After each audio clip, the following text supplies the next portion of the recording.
There's a special feeling that comes with bringing an old bike back to life. It's a piece of history, a mechanical puzzle, and a challenge all rolled into one.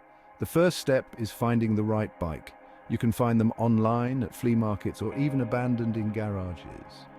Look for a bike that speaks to you, even if it's a bit rough around the edges. Remember, we're after potential here, not perfection. Once you've found your diamond in the rough, it's time to roll up your sleeves and get to work.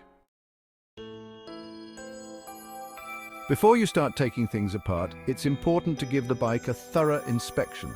This will give you a good understanding of what you're dealing with and help you plan your restoration. Start by checking the frame for any cracks, dents, or bends. These can often be repaired, but it's good to know what you're up against. Next, take a look at the wheels. Are they true? Do they spin freely? Examine the drivetrain, including the chain, crankset, and derailleurs. Finally, inspect the brakes, cables, and all other components. Make a note of anything that needs attention. Old bikes often come with their fair share of issues. Rust is a common problem, especially on steel frames and components. You'll also likely encounter wear and tear on moving parts like bearings, chain rings, and brake pads. Tires and tubes are often dry rotted and will need replacing. Cables and housing can become seized up over time. Don't be discouraged by these issues.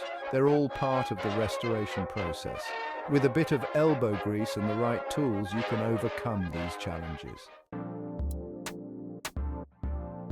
Section 4, dismantling, taking it apart, piece by piece. With your inspection complete and it's time to start taking the bike apart, this is where the real fun begins. Start by removing the wheels, followed by the saddle and seat post. Next, disconnect the brakes and derailleurs and remove the shifters and brake levers. Carefully remove the crankset and bottom bracket. Take your time and label everything as you go. This will make reassembly much easier. Remember to keep all the small parts organized in containers to avoid losing anything. A well-organized workspace is a happy workspace. Section 5. Cleaning, repairing, replacing, giving life back to your bike. Now that your bike is in pieces, it's time to give everything a good clean. A degreaser and a stiff brush will work wonders on greasy parts. For rust, use a wire brush or steel wool. Inspect each part carefully as you clean it. Can it be salvaged with a bit of cleaning and lubrication? Or does it need to be replaced?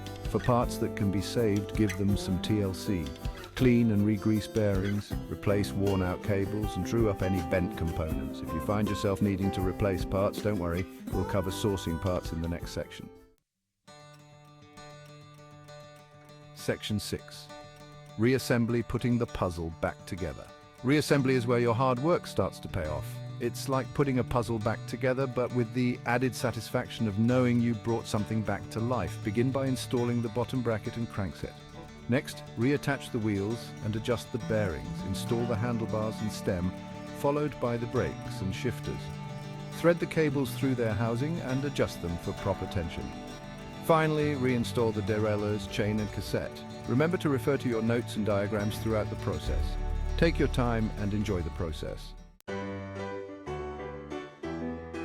Section 7. Final touches, polishing and testing your restored treasure. With the reassembly complete, it's time for the final touches. Give the frame and components a final polish. If you're feeling ambitious, you could even give the frame a fresh coat of paint. Pump up the tires, adjust the saddle height, and give your restored bike a test ride. Listen for any unusual noises and make adjustments as needed. Once you're happy with everything, stand back and admire your handiwork. You've taken a pile of rusty parts and transformed it into a thing of beauty. Restoring a vintage bike is a rewarding experience. It's a journey of discovery, problem solving, and ultimately satisfaction.